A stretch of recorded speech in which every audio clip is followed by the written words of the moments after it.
2010లో India ప్రపంచంలోనే 9th largest economy. Present ఇది 5th largest economy. ఫ్యూచర్లో ఇది 3rd ప్లేస్కి కూడా వెళ్ళబోతుంది. సో ఈ గ్రోత్ చూసినప్పుడు మనకి చాలా గర్వంగా అనిపిస్తుంది, అవునా? అయితే దీనికి మరొక సైడ్ ఉన్న పిక్చర్ చూపిస్తాను చూడండి. 2010లో ఒక డాలర్ 45 రూపీస్కి సమానంగా ఉండేది. 2020కి అది 70 రూపీస్కి పెరిగితే ప్రెజెంట్ 2024లో అది 83 రూపీస్ని క్రాస్ చేసింది. అంటే మనం ఒక డాలర్ని కొనడానికి 83 రూపీస్ ఖర్చు పెట్టాలన్నమాట. సో ఇక్కడ క్వశ్చన్ ఏంటంటే, ఒకవైపు మన దేశ ఆర్థిక వ్యవస్థ వేగంగా ఎదుగుతుంటే మరోవైపు మన దేశ కరెన్సీ మాత్రం రోజు రోజుకి ఇంత దారుణంగా ఎందుకు పడిపోతుంది? అసలు రూపాయి యొక్క వాల్యూని ఎవరు డిసైడ్ చేస్తారు?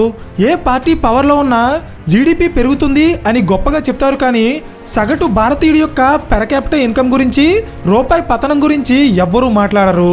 అయితే అసలు దీనికి కారణం ఏంటి? ఫ్యూచర్లో రూపాయి ఇంకా కిందకి పడిపోతే మన దేశానికి జరిగే నష్టాలేంటో నేను ఈ వీడియోలో చెప్పబోతున్నాను. గాయ్స్, ఇప్పుడు మీరు చూడబోయేది ఒక ఎకనామిక్ కేస్ స్టడీ. ఇది మీకు అర్థమైతే ఇంటర్నేషనల్ ట్రేడ్ గురించి మీకు చాలా విషయాలు తెలుస్తాయి. సో వీలైనంత సింపుల్గా ఎక్స్ప్లెయిన్ చేస్తాను, జాగ్రత్తగా వినండి. Hello everyone, welcome to today's video and this is your friend Surya. ఈ వీడియోలో మీకు ఏం అర్థం కావాలన్నా, ఫస్ట్ ఆఫ్ ఆల్ అసలు కరెన్సీ అంటే ఏంటి, దాన్ని ఎలా యూజ్ చేస్తారో మీకు తెలియాలి. ఇండియాలో ఎక్కడైనా మనం ఒక వస్తువుని కొనాలంటే దానికి రూపాయిని యూజ్ చేస్తాం. ఎందుకంటే ఇండియా మొత్తం మీద చలామణిలో ఉండే కరెన్సీ రూపీయే. కానీ మనం ఇంటర్నేషనల్గా వెళ్తే ఈ ప్రపంచంలో సుమారు 195 దేశాలు ఉన్నాయి. ఒక్కో దేశానికి ఒక్కో కరెన్సీ ఉంటుంది. అలా ప్రపంచం మొత్తం మీద 180 కరెన్సీలు ఉన్నాయి. ఇండియాలో ఉన్న అన్ని రాష్ట్రాల్లో రూపాయిని యాక్సెప్ట్ చేసినట్టు ప్రపంచంలో ఉన్న అన్ని దేశాలు వేరే దేశాల కరెన్సీని యాక్సెప్ట్ చేయవు. అంటే వేరే దేశాలకి వెళ్ళి అక్కడ మన కరెన్సీని ఇచ్చి వస్తువులు కొనాలన్నా అమ్మాలన్నా అది చాలా కష్టమవుతుంది. అందుకే ఈ దేశాలు అన్నీ కలిసి అమెరికన్ డాలర్ని వరల్డ్స్ రిజర్వ్ కరెన్సీగా డిక్లేర్ చేశాయి. అంటే ఇండియా రష్యా దగ్గర ఆయిల్ కొనాలన్నా, సింగపూర్ కెనడా దగ్గర షుగర్ కొనాలన్నా అక్కడ పేమెంట్స్ని డాలర్స్లో చేస్తారన్నమాట. సో డాలర్స్లో పేమెంట్ చేయాలంటే ప్రతి దేశానికి అమెరికన్ డాలర్స్ కావాలి కదా. సో ఆ డాలర్స్ని కొనడానికి ప్రతి దేశం వాళ్ళ కరెన్సీని ఎక్స్చేంజ్ చేస్తుంది. అంటే వాళ్ళ దేశ కరెన్సీ ఇచ్చి దాన్ని అమెరికన్ డాలర్స్లోకి మార్చుకుని విదేశాల్లో ఉన్న కంపెనీలకి పేమెంట్స్ చేస్తారు. అయితే ఇక్కడ పాయింట్ ఏంటంటే, అమెరికన్ డాలర్ అనేది అన్ని దేశాల కరెన్సీకి సమానంగా ఉండదు. ఒక్కో దేశం యొక్క కరెన్సీ వాల్యూ అమెరికన్ డాలర్ కంటే ఎక్కువ ఉంటుంది. లైక్ కువైటీ దినార్, ఇది యుఎస్ డాలర్ కంటే ఎక్కువ వాల్యూ ఉన్న కరెన్సీ. ఒక కువైటీ దినార్ కొనాలంటే $3.2 ఖర్చు పెట్టాలి. అలాగే ఇండియన్ రూపీస్లో అయితే 270 రూపీస్ ఖర్చు పెట్టాలి. సేమ్ ఇలాగే ఒక్కో దేశం యొక్క కరెన్సీ వాల్యూ డాలర్ కంటే చాలా తక్కువ ఉంటుంది. Like Sri Lankan rupee. శ్రీలంక వాళ్ళు ఒక యుఎస్ డాలర్ని కొనాలంటే వాళ్ళ కరెన్సీలో 307 శ్రీలంకన్ రూపీస్ ఖర్చు పెట్టాలి. సో ఇదంతా చూసిన తర్వాత మనలో చాలా మందికి ఒక డౌట్ వస్తుంది, అసలు అమెరికన్ డాలర్ ముందు మన రూపాయి వాల్యూ ఎంత ఉండాలి, చైనీస్ యన్ వాల్యూ ఎంత ఉండాలి అని ఎవరు డిసైడ్ చేస్తారు అని. దీనికి సమాధానం ఎవ్వరూ డిసైడ్ చేయరు. ఒక దేశ కరెన్సీ యొక్క వాల్యూ అనేది ఆ దేశ ఆర్థిక వ్యవస్థ మీద, ఇంటర్నేషనల్ మార్కెట్లో ఆ కరెన్సీకి ఉన్న డిమాండ్ మీద ఆధారపడి ఉంటుంది. అర్థం కాలేదా? ఏం పర్వాలేదు, ఒకసారి ఈ ఎగ్జాంపుల్ని చూడండి. స్టాక్ మార్కెట్లో రిలయన్స్ కంపెనీ షేర్ ఉంది కదా, దాని షేర్ ప్రైస్ని ఎవరు డిసైడ్ చేస్తారు? ఎవ్వరూ డిసైడ్ చేయరు. రిలయన్స్ కంపెనీ బిజినెస్ ఎలా చేస్తుంది అండ్ ఇన్వెస్టర్స్ ఆ కంపెనీ షేర్స్ కొనాలనుకుంటున్నారా అమ్మాలనుకుంటున్నారా అనే దాన్ని బేస్ చేసుకుని ఆ కంపెనీ షేర్ ప్రైస్ మార్కెట్లో డిసైడ్ అవుతుంది. అంతేనా? సేమ్ అలాగే ఒక దేశం యొక్క కరెన్సీ వాల్యూ కూడా ఆ దేశ ఆర్థిక వ్యవస్థ ఎలా పెర్ఫామ్ చేస్తుంది అండ్ ఫారెక్స్ మార్కెట్లో ఆ కరెన్సీని కొనాలనుకుంటున్నారా లేదా అమ్మాలనుకుంటున్నారా అనే దాన్ని బేస్ చేసుకుని ఆ కరెన్సీ యొక్క వాల్యూ డిసైడ్ అవుతుంది. సింపుల్గా చెప్పాలంటే సప్లై అండ్ డిమాండ్. ఒక కరెన్సీకి డిమాండ్ పెరిగితే దాని ప్రైస్ పెరుగుతుంది, డిమాండ్ తగ్గితే దాని ప్రైస్ తగ్గుతుంది. సో ఈ ఎగ్జాంపుల్ మీకు అర్థమైంది కదా. అయితే ఇప్పుడు రియాలిటీకి వద్దాం. అమెరికన్ డాలర్కి డిమాండ్ పెరుగుతుంది కాబట్టి దాన్ని కొనడానికి మనం ఎక్కువ ప్రైస్ పెట్టాల్సి వస్తుంది. ఒకసారి ఈ ఫారెక్స్ చార్ట్ చూడండి. ఇందులో యుఎస్ డాలర్ యొక్క ప్రైస్ మన ఇండియన్ రూపీస్లో ఉంది. ఇక్కడ డాలర్ యొక్క ప్రైస్ పెరుగుతుంది అంటే మన రూపాయి యొక్క వాల్యూ తగ్గిపోతుంది అని అర్థం. అంతే కదా. ఒకప్పుడు 40 రూపాయలు పెడితే వచ్చిన డాలర్ ఇప్పుడు 80 రూపాయలు అయిందంటే డాలర్ ముందు మన రూపాయి వాల్యూ పడిపోతున్నట్టే కదా. లాజిక్ అర్థమైందా? సో ఒకవేళ ఈ చార్ట్ రివర్స్ అయితే అంటే డాలర్ యొక్క ధర రోజు రోజుకి తగ్గితే అప్పుడు మన ఇండియన్ రూపీ యొక్క వాల్యూ పెరుగుతుంది అని అర్థం. సో ఒక దేశ కరెన్సీ వాల్యూ ఎలా డిసైడ్ అవుతుందో మీకు అర్థమైంది కదా. అయితే ఇప్పుడు ఆ కరెన్సీ వాల్యూని డిసైడ్ చేసే కొన్ని ఫ్యాక్టర్స్ గురించి మాట్లాడుకుందాం. Number 1, inflation.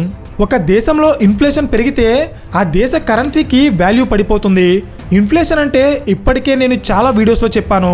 సడన్గా ఒక దేశంలో ఉన్న వస్తువుల యొక్క ధరలు పెరిగిపోతే దాన్నే ఇన్ఫ్లేషన్ అంటారు. ఫర్ ఎగ్జాంపుల్, ఒకప్పుడు ఒక litre refined oil price 85 rupees ఉంటే ఇప్పుడు అది 110 రూపీస్ అయింది. సో ఇక్కడ మీరు గమనిస్తే మనకి వచ్చే ఆయిల్ యొక్క క్వాంటిటీ మారలేదు కానీ దాని ప్రైస్ మాత్రం పెరిగిపోయింది. అంటే దీని అర్థం ఇండియాలో ఇన్ఫ్లేషన్ వచ్చి రూపాయి యొక్క వాల్యూ పడిపోతుందన్నమాట. Point number 2, current account deficit. ఒక దేశంలో విదేశాలకి పంపించే ఎక్స్పోర్ట్స్ కంటే విదేశాల నుండి తెచ్చుకునే ఇంపోర్ట్సే ఎక్కువగా ఉంటే అప్పుడు ఆ దేశం యొక్క కరెన్సీ వాల్యూ తగ్గిపోతుంది. ఎలాగో చెప్తా చూడండి. ఫర్ ఎగ్జాంపుల్, 2023లో ఇండియా విదేశాలకి వస్తువులు ఎక్స్పోర్ట్ చేయడం ద్వారా $1,00,000 సంపాదించింది. కానీ విదేశాల నుండి $150,000 విలువైన సరుకుని ఇండియాకి ఇంపోర్ట్ చేసుకుంది. సో ఇప్పుడు మనం ఇంపోర్ట్ చేసుకున్న వస్తువులకి డబ్బులు కట్టాలంటే మన దగ్గర $50,000 తక్కువగా ఉంది. దీన్నే కరెంట్ అకౌంట్ డెఫిసిట్ అంటారు. ఈ లోటుని పోడ్చాలంటే మనం విదేశాల నుండి ఈ $50,000ని అప్పు తెచ్చుకోవాలి. అంటే ఇండైరెక్ట్గా డాలర్కి డిమాండ్ పెరిగినట్టే కదా. డాలర్కి డిమాండ్ పెరిగిందంటే ఆటోమేటిక్గా రూపాయి యొక్క వాల్యూ పడిపోతుందన్నమాట. లాజిక్ అర్థమైందా? Reason number 3, public debt. అంటే ఒక దేశం చేసే అప్పులు. ఒక దేశంలో ఇన్ఫ్రాస్ట్రక్చరల్ ప్రాజెక్ట్స్ని నిర్మించాలన్నా కొన్ని గవర్నమెంట్ స్కీమ్స్ని ఇంప్లిమెంట్ చేయాలన్నా దానికి చాలా డబ్బు ఖర్చు అవుతుంది. ఒక్కోసారి ఈ డబ్బంతా కూడా గవర్నమెంట్ దగ్గర రెడీగా ఉండదు. సో అలాంటప్పుడు గవర్నమెంట్ విదేశాల నుండి డబ్బుని అప్పుగా తీసుకుంటుంది. అయితే ఏ దేశమైతే విదేశాల నుండి ఎక్కువగా అప్పులు తెచ్చుకుంటుందో ఆ దేశం యొక్క కరెన్సీ వాల్యూ స్లోగా పడిపోతుంది. Point number 4, interest rates. ఒక దేశంలో వడ్డీ రేట్లు ఎక్కువగా ఉన్నాయంటే విదేశాల నుండి ఆ దేశానికి డబ్బు వచ్చి ఆ దేశ కరెన్సీ వాల్యూ పెరుగుతుంది. కానీ ఇంట్రెస్ట్ రేట్స్ పెరగడం వల్ల ఎకానమీకి మంచిది కాదు కాబట్టి చాలా దేశాలు ఇంట్రెస్ట్ రేట్స్ని పెంచవు. అయితే ఒక దేశ కరెన్సీ వాల్యూని తగ్గించే 4 మెయిన్ ఫ్యాక్టర్స్ మీకు అర్థమయ్యాయి కదా. అయితే ఇప్పుడు ఈ 4 ఫ్యాక్టర్స్లో ఇండియా ఎలా పెర్ఫామ్ చేస్తుందో చెప్తా చూడండి. గత కొన్నేళ్లుగా మన దేశంలో ఇన్ఫ్లేషన్ పెరుగుతూ వస్తుంది. దాదాపు అన్ని వస్తువుల యొక్క ధరలు భారీగా పెరిగిపోతున్నాయి. జనరల్గా ఇండియాలో ఇన్ఫ్లేషన్ 2 to 6% మధ్య ఉంటే దాన్ని నార్మల్ ఇన్ఫ్లేషన్ రేట్గా కన్సిడర్ చేస్తారు. కానీ ప్రెజెంట్ ఇండియాలో ఉన్న ఇన్ఫ్లేషన్ రేట్ 5.93%. అంటే దాదాపు అప్పర్ లిమిట్ని టచ్ చేస్తుంది. అంటే మన దేశంలో ఇన్ఫ్లేషన్ పెరుగుతుంది అని అర్థం. నెక్స్ట్, మన దేశం విదేశాలకి ఎక్స్పోర్ట్ చేసేదానికంటే విదేశాల నుండి ఇంపోర్ట్ చేసుకునేదే ఎక్కువగా ఉంటుంది. సో ఇండియాకి కరెంట్ అకౌంట్ డెఫిసిట్ ఉంది. అది ఎంతో తెలుసా? ఇందాక నేను ఎగ్జాంపుల్లో చెప్పినట్టు $50,000 లేక $1,00,000 కాదు. రియాలిటీకి వస్తే 2023-24 థర్డ్ క్వార్టర్లోనే మన దేశానికి $8.3 బిలియన్ కరెంట్ అకౌంట్ డెఫిసిట్ ఉంది. అంటే మనం ఎక్స్పోర్ట్ చేసే వస్తువుల కంటే $8.3 బిలియన్ విలువైన వస్తువులని ఎక్స్ట్రాగా ఇంపోర్ట్ చేసుకుంటున్నాం. అది కూడా ఒక్క క్వార్టర్లో మాత్రమే. నెక్స్ట్, మన దేశ అప్పుల కోసం అయితే మనం మాట్లాడుకోవాల్సిన అవసరమే లేదు. ఎందుకంటే 2024 బడ్జెట్లో సెంట్రల్ గవర్నమెంట్ అఫీషియల్గా రిలీజ్ చేసిన డేటా ప్రకారం మన దేశానికి 168 లక్షల కోట్ల రూపాయల అప్పు ఉంది. ఇందులో 163 లక్షల కోట్లు ఇంటర్నల్ అప్పు, 5 లక్షల కోట్లు ఎక్స్టర్నల్ అప్పు. సో మనకి అప్పులు కూడా పుష్కలంగానే ఉన్నాయి. Next, interest rates. మనం ఆల్రెడీ మాట్లాడుకున్నట్టే ఇంట్రెస్ట్ రేట్స్ పెంచితే ఆర్థిక వ్యవస్థ స్లో అవుతుంది అనే భయంతో మన దేశంలో ఇంట్రెస్ట్ రేట్స్ అనేవి పెద్దగా పెంచరు. సో ఫైనలీ ఇక్కడ పిక్చర్ అనేది చాలా క్లియర్గా ఉంది. ఒక దేశ కరెన్సీ దాని వాల్యూ కోల్పోవడానికి కారణమైన inflation, current account deficit, public debt and interest rates ఇవన్నీ కూడా మన దేశంలో ఉన్నాయి. ఇప్పుడు అర్థమైందా అమెరికన్ డాలర్ ముందు రోజు రోజుకి మన రూపాయి వాల్యూ ఎందుకు పడిపోతుందో? ఈరోజు నేను ఈ వీడియో రికార్డ్ చేసే టైంకి ఒక డాలర్ వాల్యూ 82.7 రూపీస్గా ఉంది. అంటే రూపాయి వాల్యూ డాలర్ ముందు ఎంత తక్కువ ఉందో మీరే ఆలోచించండి. నెక్స్ట్, ఇక్కడ చాలామందికి వచ్చే క్వశ్చన్ ఏంటంటే రూపాయి వాల్యూ పడిపోతే మనకి కానీ మన దేశానికి కానీ ఏమైనా నష్టం వస్తుందా? దీనికి 2 ఆన్సర్స్ ఉంటాయి. ఒకటి నష్టం వస్తుంది, ఇంకొకటి లాభం కూడా వస్తుంది. అదేంటి కరెన్సీ వాల్యూ పడిపోతే దేశానికి లాభం రావడం ఏంటి అనుకుంటున్నారా? చెప్తా చూడండి. ఎప్పుడైతే ఒక దేశం యొక్క కరెన్సీ వాల్యూ పడిపోతుందో అప్పుడు ఆ దేశంలో తయారయ్యే వస్తువులు ఇంటర్నేషనల్ మార్కెట్లో చాలా చీప్గా దొరికేస్తాయి. అర్థం కాలేదా? అయితే ఈ ఎగ్జాంపుల్ గమనించండి. ఒక అమెరికన్ డాలర్ ప్రైస్ 100 రూపాయలకి సమానంగా ఉందనుకోండి. రియల్గా అంత ఉండదు, జస్ట్ అనుకోండి. సో ఇప్పుడు ఇండియాలో తయారైన ఒక 1 litre oil packet price 100 rupees ఉంటే దాన్ని అమెరికాలో $1 పెట్టి కొనుక్కోవచ్చు. ఎందుకంటే $1 ఈక్వల్ టు 100 రూపీస్ కాబట్టి. అర్థమైందా? అయితే ఒకవేళ రూపాయి వాల్యూ ఇంకా తగ్గిపోయి $1 ఈక్వల్ టు 150 రూపీస్ అయిందనుకోండి, అప్పుడు ఆయిల్ ప్యాకెట్ ప్రైస్ ఏం మారదు, అదే 100 రూపీస్ ఉంటుంది.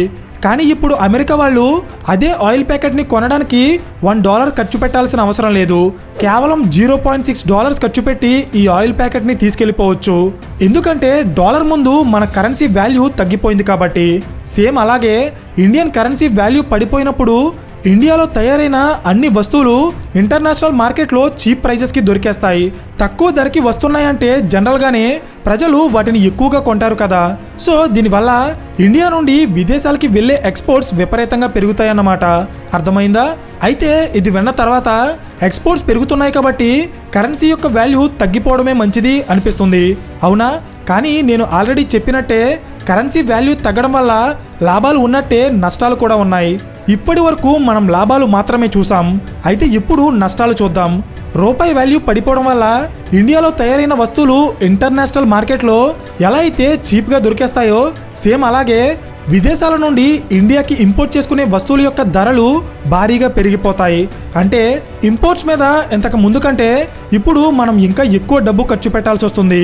సో ఇక్కడ పాయింట్ ఏంటంటే రూపాయి వాల్యూ తగ్గినప్పుడు ఎక్స్పోర్ట్స్ పెరిగి మనకి చాలా లాభాలు వస్తున్నాయి.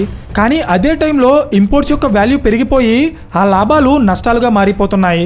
సో అలా కాకుండా మనకి వచ్చే లాభాలు అంతా మన సొంతం కావాలంటే మనం చేసుకునే ఇంపోర్ట్స్ కంటే ఎక్స్పోర్ట్స్ ఎక్కువగా ఉండాలి. లైక్ చైనాలో ఇంపోర్ట్స్ కంటే ఎక్స్పోర్ట్సే ఎక్కువగా ఉంటాయి.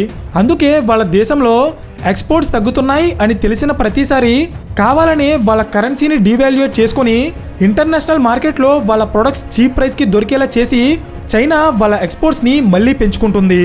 కానీ మన ఇండియాలో ఎక్స్పోర్ట్స్ కంటే ఇంపోర్ట్సే ఎక్కువగా ఉండటం వల్ల ఈ స్ట్రాటజీ అంత బాగా పనిచేయదు.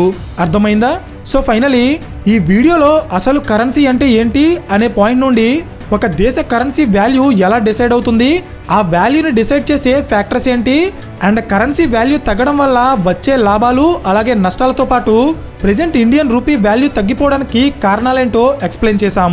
ఒకవేళ మీకు ఏమైనా డౌట్స్ ఉంటే అవి కింద కామెంట్ చేయండి. అండ్ ఈ వీడియో మీకు నచ్చితే ఖచ్చితంగా లైక్ చేసి ఇలాంటి మరిన్ని ఎకనామిక్ కేస్ స్టడీస్ కోసం ఛానల్ని సబ్స్క్రైబ్ చేయండి. So thank you for watching and I will see you in the next video. Till then this is your friend Surya signing of.